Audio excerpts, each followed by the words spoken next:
Terminer avec une ultime question, merci Jade, une ultime question d'Hélène Salvi en revenant à la politique, politicienne peut-être. Revenons à la politique. Politicienne. Nous ne l'avions pas quittée. Partisane. Oui, alors qui va englober pas mal de choses en fait. On est, et vous l'avez dit depuis plusieurs mois, et vous l'avez répété d'ailleurs samedi, encore dans le temps de la recomposition politique. Oui. Votre expression, c'était la poutre bouge encore, je crois. La poutre travaille encore. Travaille encore, Ouais. pardon. Excusez-moi. La poutre, ça travaille, oui, c'est vrai. Bon, vous avez connu, pendant la campagne pour la primaire de la droite, avec Alain Juppé, une campagne souvent, et je pense principalement, peut-être vous allez me détromper, issue de l'extrême droite, sur des questions purement identitaires. Ali Juppé, l'histoire de la mosquée à Bordeaux, tout ça, etc. Il s'avère, je ne sais pas par quel phénomène, que ces questions dont on pensait, dont on présumait qu'elles seraient au cœur de la campagne présidentielle, ont absolument disparu de la campagne présidentielle et font aujourd'hui... de façon intrinsèque, leur retour dans le débat public. Il s'avère que dans un mois, je crois, je ne suis plus trop ça, Laurent Wauquiez risque d'être élu... risque, je ne sais pas. Candidat, ça sera peut-être devenir le président des Républicains. Vous mettez une connotation en disant risque. En clair, qui est sur une ligne susceptible de... Et susceptible de devenir président de Les Républicains. Laurent Wauquiez, dont votre ancien collègue de parti, en tout cas toujours ami Thierry Solère, dit qu'il a cassé la digue avec l'extrême droite et qu'il, je cite toujours, se met exactement sur le même créneau que Le Pen.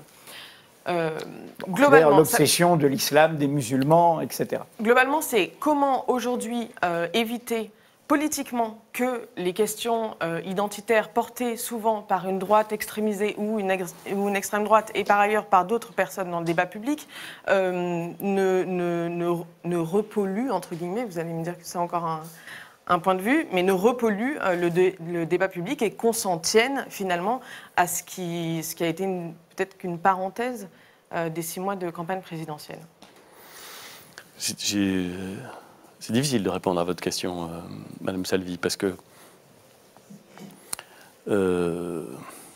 d'abord le débat public, il est ce qu'il est. On peut contribuer à l'organiser, à le constituer, mais enfin, il a sa propre vie.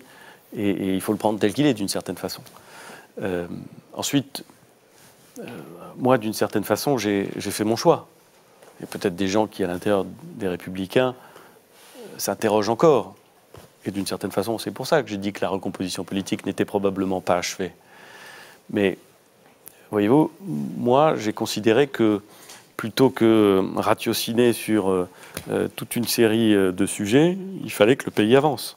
Et que le président de la République proposant quelque chose d'unique, il valait mieux agir et essayer de transformer notre pays, essayer de régler un certain nombre de questions qu'il n'a pas su régler, ce qui a suscité le développement des extrêmes, plutôt que de rester à tenir un discours qui n'était pas le mien.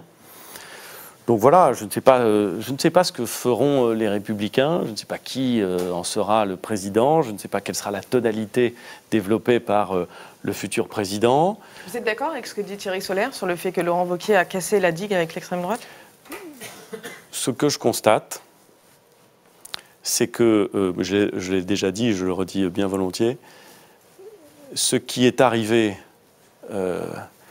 au lendemain du premier tour de l'élection présidentielle, je n'aurais jamais cru que ça arriverait dans la formation politique que j'avais contribué à créer avec Alain Juppé.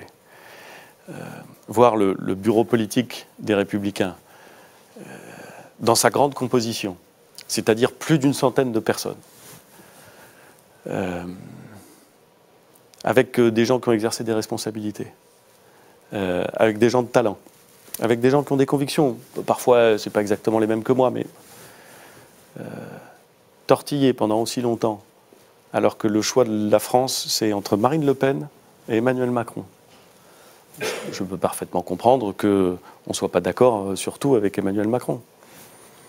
Mais ne pas réussir à dire clairement simplement que dans un tel choix,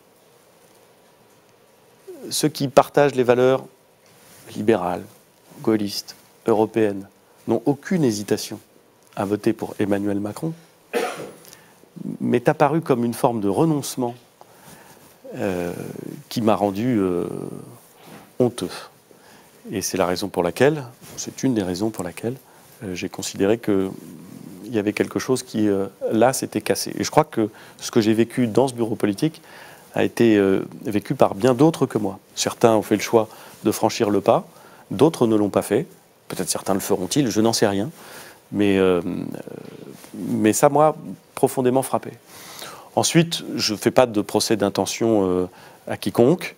J'attends de voir. Mais je vois bien qu'il y a un discours qui est assez peu européen, qu'il y a un discours qui est parfois teinté de relents de populisme, qu'il y a parfois, on l'évoquait, des solutions entre guillemets sécuritaires qui me semblent éloignées de ce qui est ma conception d'un État de droit et d'un État qui respecte la liberté individuelle. Mais vous voyez que ces questions sont relatives. Vous m'avez dit tout à l'heure que j'étais un abominable sécuritaire. Vous n'avez pas dit abominable parce que vous êtes poli, mais vous l'avez pensé et je l'ai entendu du coup. Il n'y avait rien de personnel. Non, mais j'ai bien... voilà. Donc vous voyez, je comprends que tout ça soit relatif. Je ne fais pas de procès d'intention.